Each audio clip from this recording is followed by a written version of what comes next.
The incredible power that was dormant to a large degree within the humans was still a threat, and the fire needed to be kept under control. The real power was in the females. They became the initial shamans. They were the ones who most easily could connect with the 96%, the realm of the goddess, the void.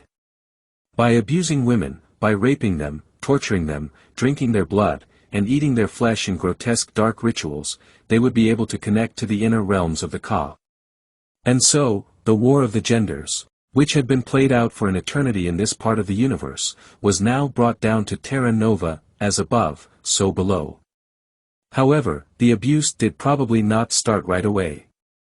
The experiment was a long-term plan. The gods think long thoughts, as I have said before, and structures needed to be established for the experiment to play out over the millennia, but it was all well planned, and panned out pretty well for the Dark Lords of Sirius and their master geneticists. There were only a few bumps in the road, as we will discuss eventually, but other than that, the gods have gotten what they want so far, all the way up to today's date. But what is it they really want? If their intentions were evil, why then create humans with all this power?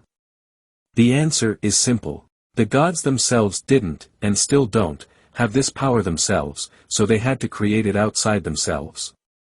Thus, they created us to feed off. By giving us the fire of the goddess, the same fire the Namlú'u had been given by the Queen of the Stars, they can use our fire to connect to the 96% and feed off from the KHAA energy, to deplete the universe of the goddess. There are many ways to do this once they have the access, via us and others, which I will come to. One way is to feed off the female sexual energy, especially when the woman orgasms. Another way is to induce fear and terror in the victim. When a person is fearful, he or she gives up their energy and the vampire can suck it in and use it. If they create a mass event, like 9/11, or any war, these are events where many people are in uncontrolled fear and terror at the same time, which will really help connecting the gods to the goddess universe. Then we have sports arenas. The old Romans had their arenas, where gladiators fought for the same purpose, where the gods can feed off the energies from people who ecstatically watch the event and participate emotionally, but also from the players. Same thing happens at rock concerts with their big arenas. This is the whole purpose with rock concerts.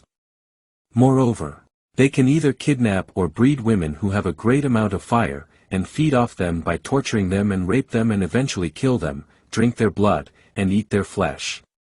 There are tons of babies who are born outside of society, who are never registered, and used in dark blood rituals. This may be hard to stomach, but is nonetheless true. There are countless witnesses to this who have come out in the open. These gods, and their appointed global elite, rape young girls, still being virgins and preferably pre-puberty, and induce as much fear they can in their victim.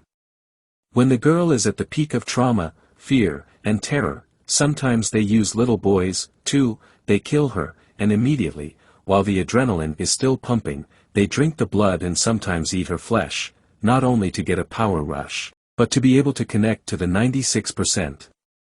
If they manage to give the little girl an orgasm as well before she dies, the better. Now you know why the global elite dedicate themselves to such dark rituals. We still need to discuss their ultimate purpose. However, before we get into that, we need to understand that Terra Nova, Earth, is not their only experiment. They have done this before, and most certainly after they did it here on Earth. They quarantine the planet, entrap the souls and feed off them to gain power to connect with the 96%. They shut down the stargates, lock the species into a small frequency band, which is not being used by other star beings, in order to better hide their project. Then they create a grid around the planet which is intending to keep visitors out and prisoners like us in. Is it true that the Syrians were once vassals and advanced guards of the Orion Queen?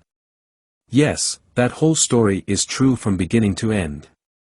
The wars took place, a peace treaty was made, and the Syrians became the advanced guards of the Queen, the feared Doc, pronounced Doc. Think dog, warriors. Some Syrians are still serving the Queen and are not part of this drama, but many of them rebelled after the treaty was made, thinking that now they had advanced to a point where they had become the heirs of the universe. the kings of the KHAA. However, they knew that the mother goddess would not give up her position to them voluntarily, so others means had to be taken. Lord Enki is the son of Queen Nektiti, the Orion Queen. He was trained to become one of the best geneticists in the Orion Empire, and the Queen had hoped he would help him create new worlds and seed them, and thus expand her empire, but at some point after he was trained, he decided to side with the rebels under their Khan Connor, whom many researchers and alternative historians call Anu.